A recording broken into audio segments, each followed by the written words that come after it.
Good morning students. आज हम लोग कल अपनी विषय वस्तु जो एक्सरसाइज 1.1 चल रही थी हमारी, जिसमें प्रश्न संख्या 10 तक सवाल बता दिए गए थे।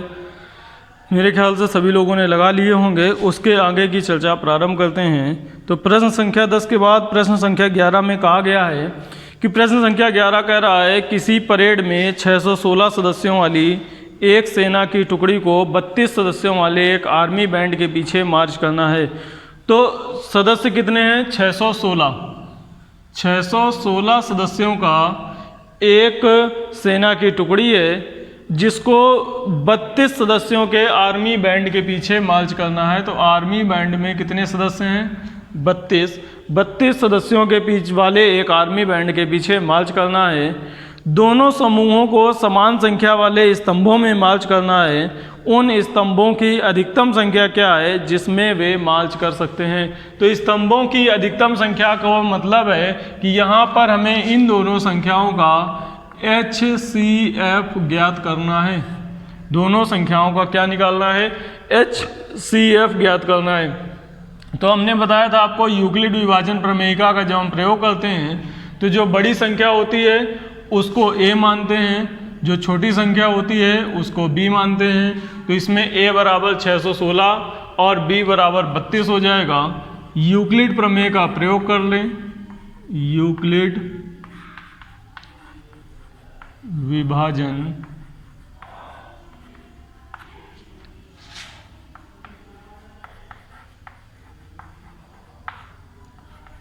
प्रमेयिका से। तो यूक्लिड विभाजन प्रमेयिका क्या होती है?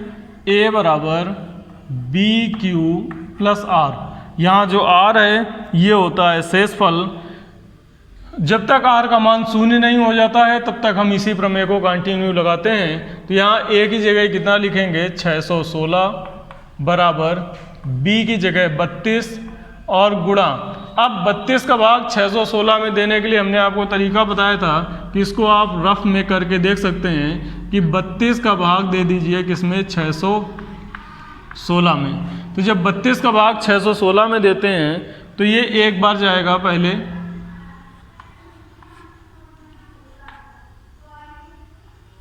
ये बचेगा 29, 6 आ जाएगा कैरी में, हो गया 296। अब इसमें कितनी बार भाग जा सकता है? 7 बार। तो इसमें 7 बार भाग दे दें, बल्कि चला जाएगा 9 बार।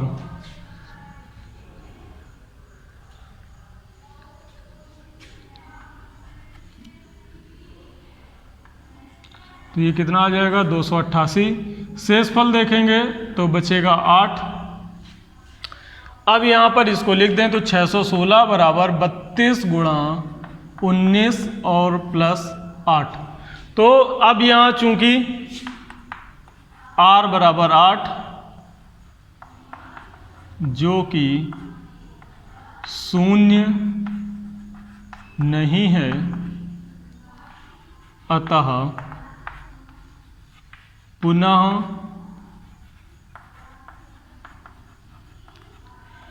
यूक्लिड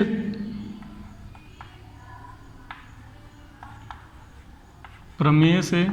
तो पुनः जब यूक्लिड प्रमेय लगाते हैं तो जो हमारा R होता है वो हो जाता है B, यानी कि B बराबर हो जाएगा 8, और जो पहले पार्ट में B होता है वो हो जाता है A। तो A बराबर हो जाएगा 32। सूत्र आपका वही है, A बराबर BQ प्लस R। तो जब A बराबर BQ प्लस R में रखेंगे तो A की जगह कितना रख देंगे? 32, और B की जगह रख देंगे 8। तो जब A की जगह 32 और B की जगह 8 रखेंगे तो ये कितनी बार भाग जाएगा? 8 चौको 32, और शेषफल R की जगह क्या हो जाएगा? 0। तो अब जैसे ही चूंकि R बराबर क्या आ गया? 0, तो R बराबर 0 आते ही जो आपका B था वही कहलाएगा HCF। तो HCF बराबर कितना हो जाएगा? 8। यानी कि आर्मी में जो हमें स्तंभ बनाने हैं तो अधिकतम स्तंभ जिनमें वे मार्च कर सकते हैं वो क्या हो जाएंगे? 8। तो उत्तर में लिखेंगे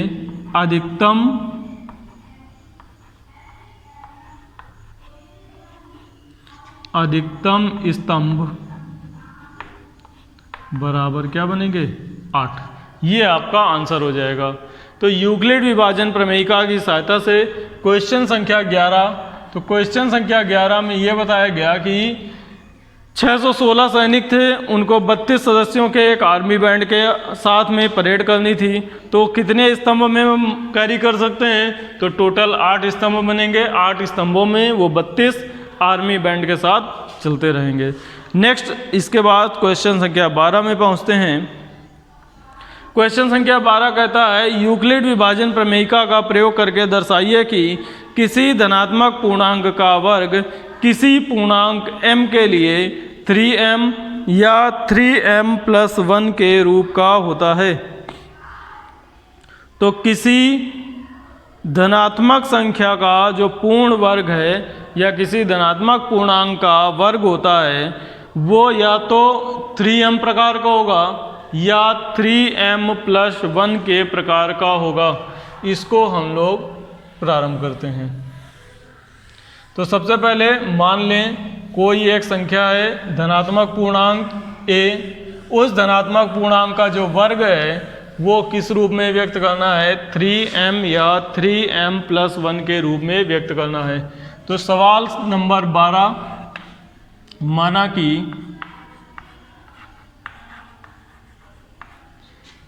कि धनात्मक पूर्णांक बराबर a। तो अगर धनात्मक पूर्णांक a है तो यूक्लिड विभाजन प्रमेयिका से इसको क्या लिख सकते हैं? यूक्लिड विभाजन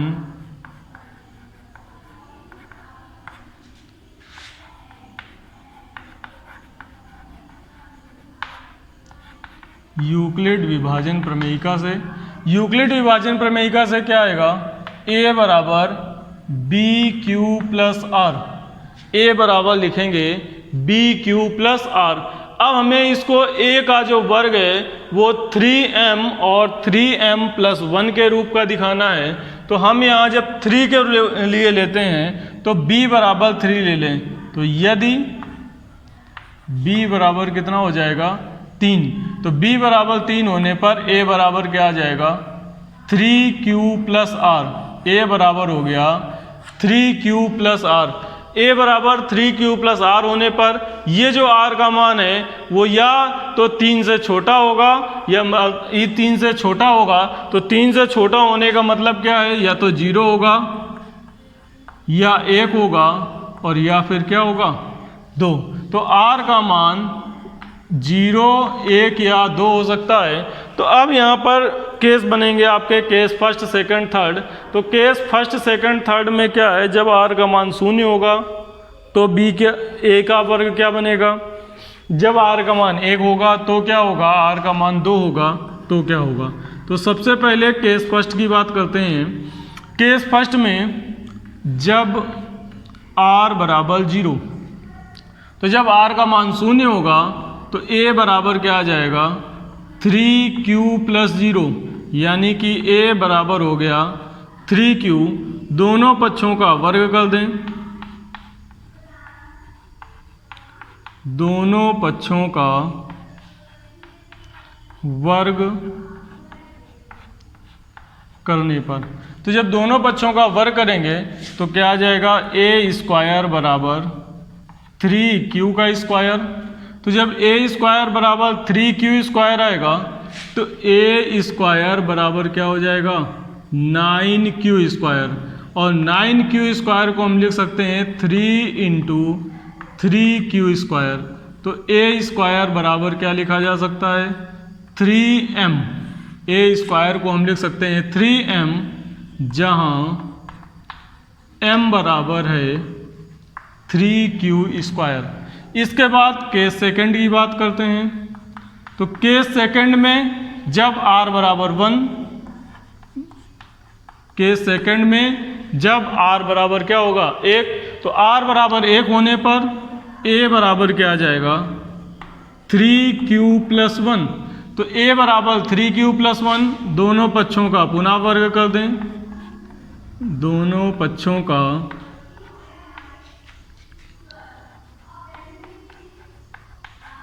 वर्ग करने पर, तो जब दोनों पक्षों का हम वर्ग करेंगे तो ये आ जाएगा ए स्क्वायर बराबर 3q + 1 का होल स्क्वायर। तो ए स्क्वायर बराबर 3q + 1 का होल स्क्वायर आएगा। तो 3q + 1 के होल स्क्वायर के लिए इसमें a + b के होल स्क्वायर का फार्मूला लगा दें, और हम जानते हैं a + b का होल स्क्वायर क्या होता है, a square + b square + 2ab। तो यहाँ a की जगह लिखा हुआ है 3q, b की जगह लिखा हुआ है 1, तो इसका वर्ग क्या आ जाएगा, इसका वर्ग आएगा a स्क्वायर बराबर 3q का स्क्वायर प्लस 2 × 3q और प्लस 1 का स्क्वायर। तो इसको हल करें, तो इसको जब हम हल करेंगे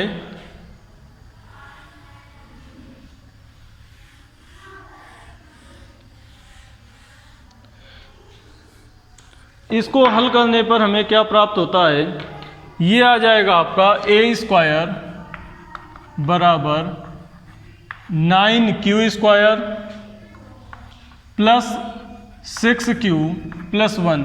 अब ये जो दो पहले पद हैं, इन दोनों से अगर हम 3 को कॉमन ले लें तो a स्क्वायर बराबर, जब आप 3 कॉमन लेंगे तो ये आ जाएगा 3q स्क्वायर प्लस 2q और प्लस 1। इतनी वैल्यू जो लिखी हुई है 3q स्क्वायर प्लस 2q, इसको m लिख दें। तो जब आप इसको m लिखेंगे तो a स्क्वायर बराबर आ जाएगा 3m + 1। तो अब जो संख्या का वर्ग है वो किस रूप का हो जाएगा, 3m + 1 के रूप का हो जाएगा, जहां m बराबर है कितना, 3q स्क्वायर प्लस 2q।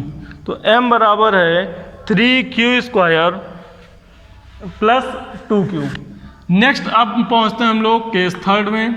तो जब तीसरे केस की बात करते हैं तो केस थर्ड में जब क्या होगा, r बराबर 2 होगा, जब r = क्या है 2, तो r = 2 रखने पर a बराबर आएगा 3q + 2, r बराबर 2 रखने पर a बराबर आ जाएगा 3q + 2।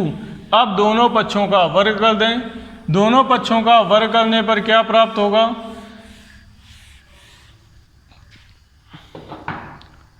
तो जब दोनों पक्षों का वर्ग करेंगे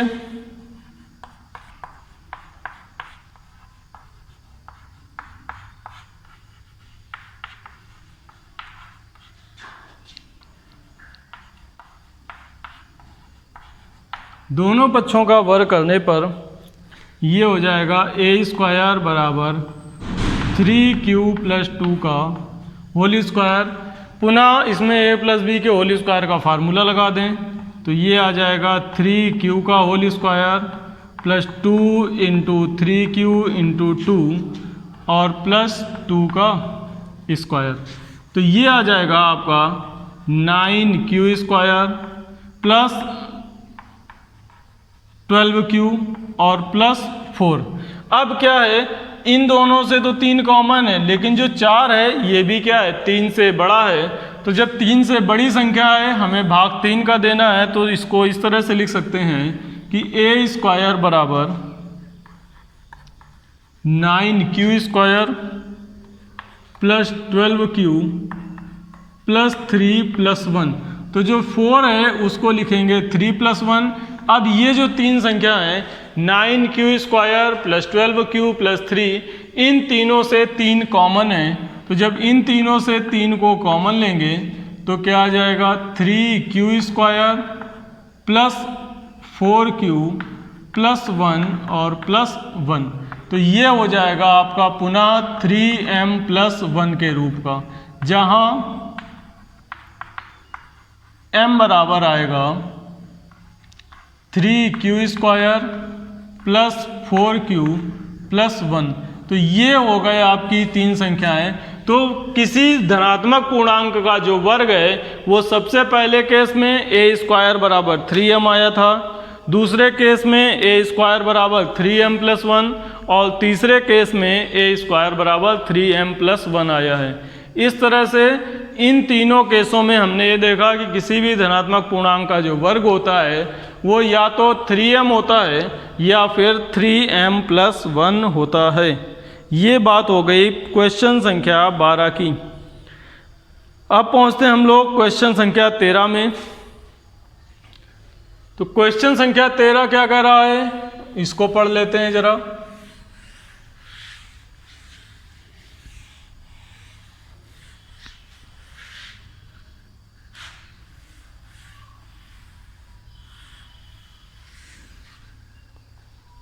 क्वेश्चन संख्या 13 की बात करें तो क्वेश्चन संख्या 13 में कहा गया है किसी कमरे की लंबाई, चौड़ाई और ऊंचाई, किसी कमरे की लंबाई, चौड़ाई और ऊंचाई क्रमशः 8.25 मीटर, लंबाई जो आपकी L है वो है 8.25 मीटर, चौड़ाई 6.75 मीटर। तो चौड़ाई को सामान्यतः हम b से लिखते हैं, तो b बराबर है 6.75 मीटर, और ऊंचाई 4.50 मीटर। तो h बराबर है 4.50 मीटर। उस रॉड की अधिकतम लंबाई क्या हो सकती है जिससे कमरे की तीनों विमाएं नापी जा सकें। तो लंबाई, चौड़ाई, ऊंचाई तीनों को नापने के लिए अधिकतम कितनी लंबी रॉड का प्रयोग कर सकते हैं। तो अधिकतम लंबाई जब निकालनी होती है, अधिकतम संख्या निकालनी होती है, तो हम निकालते हैं HCF, और 3 संख्याओं का HCF किस तरह से निकालते हैं इसको हम लोग अभ्यास के प्रश्न संख्या 2 में सीख चुके हैं। तो यहाँ क्या करेंगे, आप ये जो L है इसको A मान लेंगे, A बराबर ले लेंगे 8.25, और जो B है उसको B ही मानेंगे 6.75। इन 2 संख्याओं में पहले यूक्लिड विभाजन प्रमेयिका का प्रयोग करेंगे। तो यूक्लिड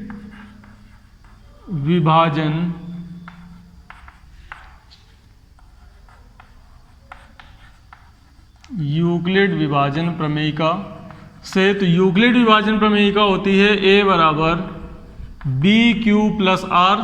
A बराबर BQ+R में क्या करेंगे, A की जगह रख देंगे 8.25 बराबर B की जगह 6.75,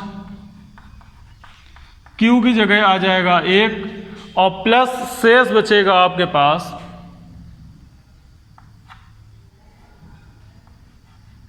1.50, तो 1.50 बचेगा। तो चूंकि R बराबर आया है 1.50 जो कि 0 नहीं है, तो जब 0 नहीं है तो पुनः यूक्लिड विभाजन प्रमेय का प्रयोग करने पर